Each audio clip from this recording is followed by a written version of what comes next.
Good afternoon all of you. तो बच्चों, आज का जो हमारा विषय है वह है modern basis of child centre education. इसमें गिजू भाई की हम फिलॉसफी पढ़ते हैं। तो मैं आपको सबसे पहले गिजू भाई की लाइफ स्केच बताती हूँ।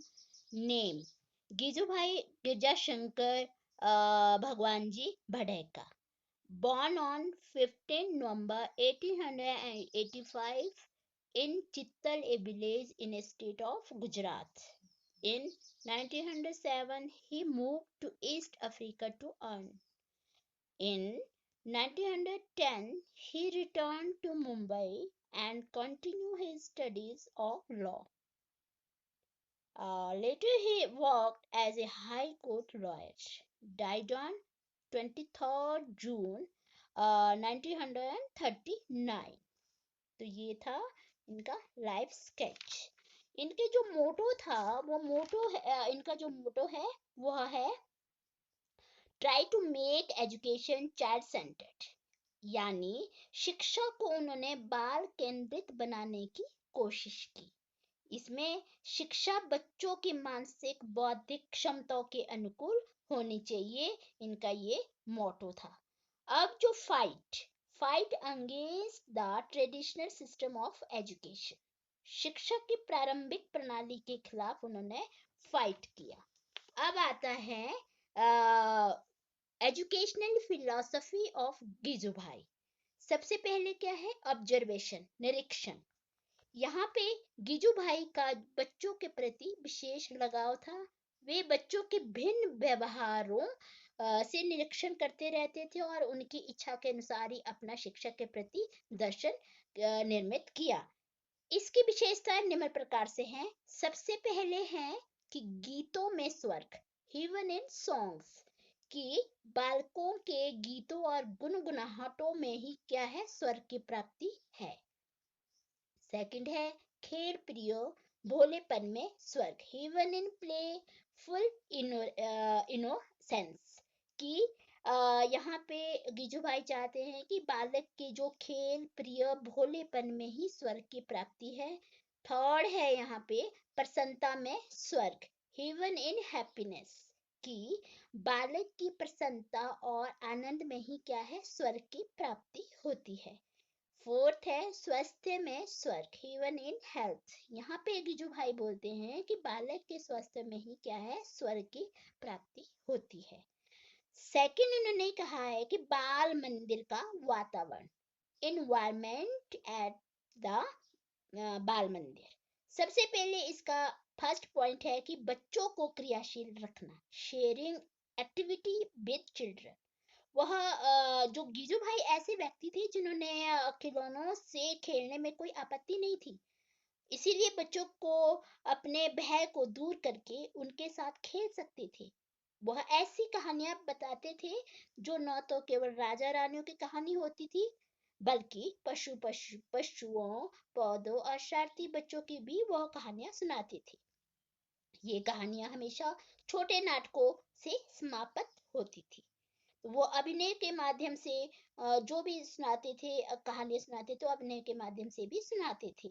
उनकी मियाँ तुस्की और चूहे की कहानी में एक राजा ऐसी भूमिका है जिन्हें उनके समकालीन लोग हंसी के साथ याद करते हैं। सेकंड है बच्चों की प्रकृति का निरीक्षण करना, ऑब्जर्वेशन नेचर, ऑब्जर्विंग नेचर, कि गीजू भाई ने प्रकृति का निरीक्षण करने पर भी बल दिया है। यानी सैर भ्रमण विद्यालय की एक नियमित विशेषता होती है।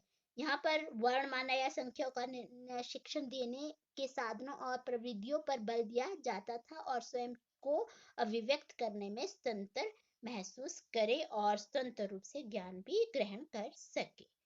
थर्ड है अध्यापक को समझना, अंडरस्टैंडिंग टीचर, कि गिजू भाई यहाँ पे चाहते हैं कि अच्छा अध्यापक होने के लिए व्यक्ति को ध्यान में सुनना आवश्यक होता है कि एक बालक को क्या कहना है और ध्यान पूर्वक उसका निरीक्षण करना होता है कि बच्चा क्या बोल रहा है।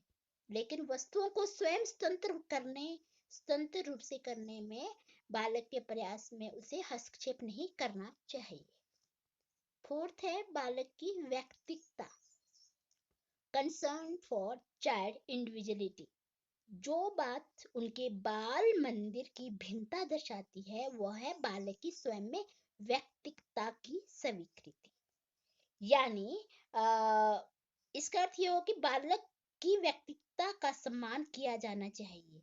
बिल्लियों, बंदरों, चूहों, तोतों, घोड़ों, मेंढकों आदि के बारे में बहुत से गीत और दोहे हैं जो भवनगर में दक्षिणामूर्ति विद्यालय के बाल मंदिर के वातावरण में बिखरे हुए हैं। तो वे फर्श पर अपनी पट्टियां रखते थे, स्वयं अपने कमरे की सफाई करते थे, खूब खेलते थे और सुनी हुई अधिकतर कहानियों को अभिनीत भी करते थे और वास्तविक रूप से ज्ञान को भी वह अर्जित करते थे। अब आता है फिफ्थ, आपसी समझ और सहयोग, म्यूचुअल अंडरस्टैंडिंग एंड कोऑपरेशन। यहाँ एक ऐसी दुनिया का निर्माण चाहते हैं जहाँ बच्चे एक दूसरे से सीखते हैं। यानी बड़े बच्चे छोटे बच्चों को सीढ़ियाँ चढ़ाने में सहायता करते हैं। वे अपने प्याले में खुद पानी भरते हैं और रिक्शा ढूंढते हैं और गीतों की पंक्तियों तथा पहेलियों के जवाब याद करते हैं। छोटे शिशुओं के रात में वहां ठहर जाने से माता पिता को भी चिंता होती है, जो अपने बच्चों से मिलने के लिए आ जाते हैं, लेकिन बच्चे स्वतंत्र रूप से रहने में प्रसन्नता महसूस करते हैं। सिक्स है किफायती शिक्षण सामग्री, locally made economical learning material. यहाँ पे गिजू भाई ने जो मॉन्टेसरी विधि है द्वारा सोचे गए साधनों और विधियों के उपयोग को कार्यान्वित किया, लेकिन बाद में उन्होंने यहाँ वहां से हटकर एक नई विधियां ढूंढने लगे जो सस्ती भी होती है और स्थानीय तौर पर बनी हुई सामग्री होने के कारण आसानी से भी इसे उपलब्ध किया जा सकता है। अब आता है 8.7, कोई परीक्षा नहीं, नो एग्जामिनेशन। गिजू भाई चाहते हैं कि विद्यालय के लिए मंदिर शब्द का प्रयोग करते हैं, वह विद्यालय के लिए मंदिर शब्द का प्रयोग करते थे। विद्यालय एक पवित्र स्थान होता है। उनका दृष्टिकोण पारंपरिक परीक्षा की मनाही शिक्षक को मान्यता नहीं देता है। बच्चों को विकास की एक अवस्था को पार करना होता है और प्राथमिक, मिडिल और हाई स्कूल जैसे लेवलों का उपयोग नहीं किया जाना चाहिए। और इसका संस्थापक की अभिवृत्ति दर्शाता है। उसकी अपेक्षा बाल मंदिर, किशोर मंदिर और विनय मंदिर जैसे शब्दों को पसंद किया गया है। अब आता है, ये थे इनके गिजू भाई के एजुकेशनल फिलॉसफी ऑफ गिजू भाई। अब आता है गिजू भाई के शैक्षणिक सिद्धांत, एजुकेशनल प्रिंसिपल्स ऑफ गिजू भाई। यहाँ पे जो शैक्षणिक सिद्धांत है, सबसे पहले अंडरस्टैंडिंग द चाइल्ड, बालक को समझना। अध्यापक को बच्चों के विकास के लिए यानी बौद्धिक विकास को समझना चाहिए और बालक को समझकर उसे प्रेम पूर्वक व्यवहार भी किया जाना चाहिए। सेकंड है बालक मुख्य बिंदु, चाइल्ड सेंटर्डनेस, कि शिक्षण को बाल केंद्रित होना चाहिए, अर्थात बालक की रुचियां, अभिवृत्तियां, बुद्धि, आयु, विकासात्मक स्तर के अनुसार होना चाहिए। अध्यापक को बालक के शैक्षणिक कार्यों का केंद्र नहीं होना चाहिए। थर्ड है प्रेम एवं सहानुभूति, लव एंड सिंपैथी। बालक को प्रेम एवं सहानुभूति के साथ शिक्षा दी जानी चाहिए ताकि वे शिक्षण का बोझ न समझे, शिक्षण को वो बोझ न समझे। और हर अध्यापक को प्रेम और सहानुभूति से पेश आना चाहिए, तभी बच्चों का विकास होगा। फोर्थ है स्वतंत्रता, फ्रीडम। यहाँ पे गिजू भाई बोलते हैं कि बालक को अधिकतर स्वतंत्रता दी जानी चाहिए ताकि वे स्वयं ज्ञान प्राप्त कर सके। और फिफ्थ है बालक की भूमिका, चाइल्ड्स पार्टिसिपेशन।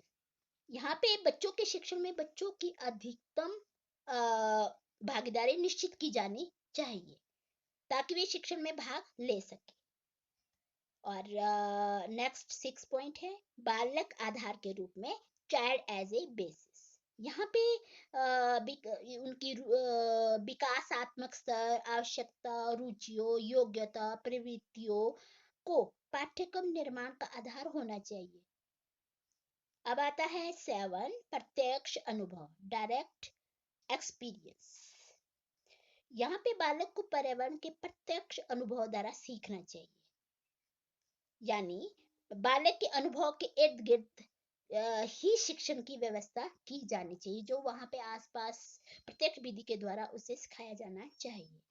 अब आता है 8, करने के द्वारा सीखना, लर्निंग बाय डूइंग, कि अध्यापक को करने के द्वारा सीखने पर बल देना चाहिए ताकि बच्चों का शिक्षण स्थायी हो सके। 9 आता है ज्ञात से अज्ञात, नॉन टू अननोन। बालक को ज्ञात से अज्ञात की ओर शिक्षा दी जानी चाहिए। जो बच्चा पहले जानता है ज्ञात, जो उसके पीके टेस्टिंग, यानी जो उसे पता है, उसके बाद नए ज्ञान के लिए प्रयास करना चाहिए।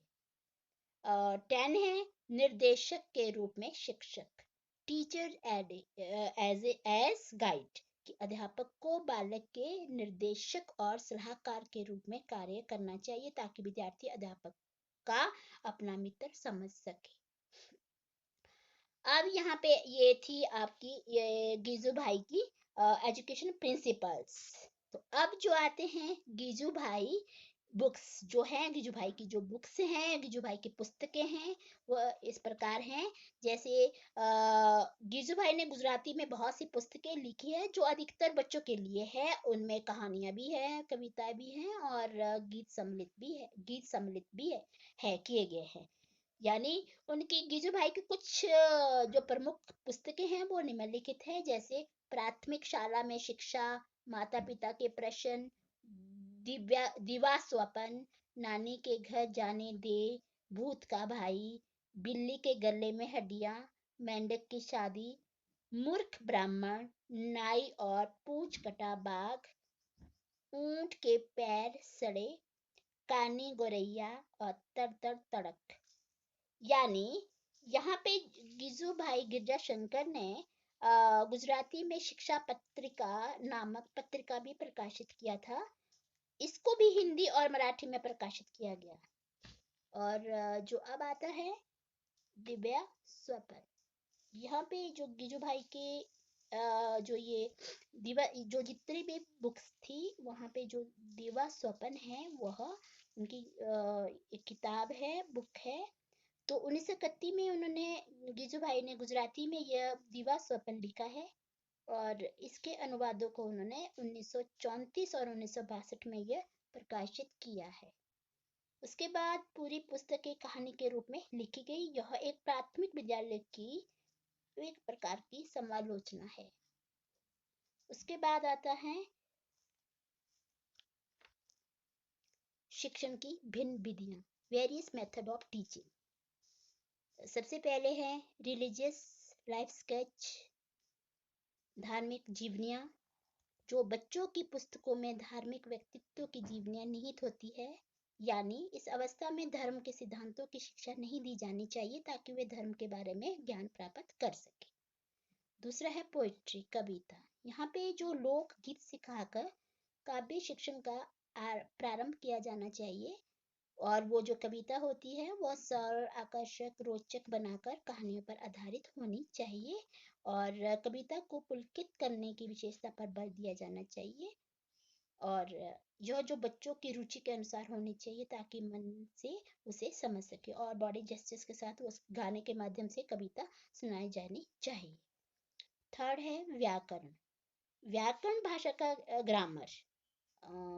व्याकरण भाषा का एक भाग होता है, इसे अलग से नहीं पढ़ाया जाना चाहिए क्योंकि जो खेल के माध्यम से क्या है, खेल खेल विधि अपनाई जानी चाहिए और खेल खेल में बच्चों को सिखाया जाना चाहिए। इसमें संज्ञा है, क्रिया है, सर्वनाम है, विशेषण है, ये सारी पहचान खेल खेल विधि से सिखाई जानी चाहिए। फोर्थ है लिखने से पहले पढ़ना, रीडिंग बिफोर राइटिंग, कि पठन को लेखन से पहले आना चाहिए ताकि जो विद्यार्थी है विषय वस्तु को समझ सके। तो अब है फिफ्थ है कलम पकड़ना, होल्डिंग पेन, कि बालक को सबसे पहले सिखाया जाना चाहिए कि कलम और उंगलियों में कैसे पकड़ी जाती है, कलम कहाँ पकड़ी जाती है, कैसे घुमाई जाती है और कैसे संभाली जाती है और इसका आकार क्या होना चाहिए, अक्षर के आकार, तक कैसे वह पहुंचता है, ये सारी चीजें सिखाई जानी चाहिए। 6 है रेखाएं खींचना, ड्राइंग लाइन्स, कि यहाँ पे गिजुभाई चाहते हैं कि रेखा खींचने से एक लेखन का आरंभ होना चाहिए ताकि विद्यार्थी अपनी अभिव्यक्ति कर सके। कि 7 है ड्राइंग, कि छात्रों को यहाँ पे ड्राइंग भी सिखाया जाना चाहिए। जैसे आपके चाहे कोई सेब है, आम है, केला, अमरूद, कुर्सी, मेज आदि ऐसी ऐसी वस्तुओं की आकृति बनाने के लिए चित्रकारी भी बच्चों को सिखाई जानी चाहिए। अब है हिस्ट्री, इतिहास, की कहानियां सुनकर भी इतिहास की शिक्षा दी जानी चाहिए। जो जब भी कहानियां सुनाई जाए उसका इतिहास की शिक्षा दी जानी चाहिए। और 9 है गणित की मैथमेटिक्स, कि यहाँ पे जो गणित की शिक्षा देने के लिए यहाँ पे जो मॉन्टेसरी विधि है उसका प्रयोग किया जाना चाहिए। उसके बाद आता है 10 श्रुतलेख, डिक्टेशन, कि श्रुतलेख से सुनकर, श्रुतलेख होता है सुनकर समझना, तो श्रुतलेख से सुनकर लिखने की गति और शुद्धता प्राप्त करने में सहायता मिलती है ताकि बच्चे अभिव्यक्त कर सके। उसके बाद आता है खेल, गेम्स, या खेलों पर बल दिया जाना चाहिए। बच्चों को स्वतंत्र रूप से खेलने और खेल का आनंद उठाने की अनुमति दी जानी चाहिए। ये था बच्चों जो हमारी शिक्षण की भिन्न विधियां थी, तो ये गिजुभाई की विधियां थी। अब जो contribution as a teacher educator, यानी अध्यापक शिक्षण के रूप में योगदान, कौन कौन सा अध्यापक चाहते हैं योगदान? सबसे पहले हैं खेल विधि, प्ले वे मेथड। यहाँ पे चाहते हैं गिजुभाई खेल आधारित शिक्षा के पक्ष में थे, यानी वो बच्चों को लोकगीत सिखाते थे और उन्हें गाने के लिए भी कहते थे, और उनके साथ बच्चे गाते भी थे। तो वह खेल के माध्यम से ही इतिहास, भूगोल, व्याकरण, नाटक आदि शिक्षा देते थे। दूसरा सेकंड में है फील्ड ट्रिप मेथड, यानी क्षेत्रीय यात्रा विधि।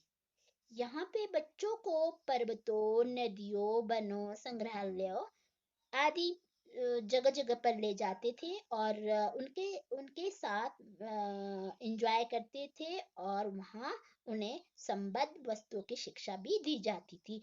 जो वहाँ पे कोई वस्तुएं हैं उसका नॉलेज भी उन्हें दिया जाता था, और बच्चे उसमें क्या लेते थे, इंटरेस्ट, रुचि दिखाते थे। और अब है चित्र और आदर्श। थर्ड है चित्र और आदर्श, पिक्चर्स एंड मॉडल्स। यहाँ पे गिजुभाई कहते हैं कि पठन और लेखन, पढ़ना और लिखना की शिक्षा देने से पहले बच्चों को ध्यान, चित्रों, आदर्शों, जीवनियों की ओर आकर्षित करना चाहिए।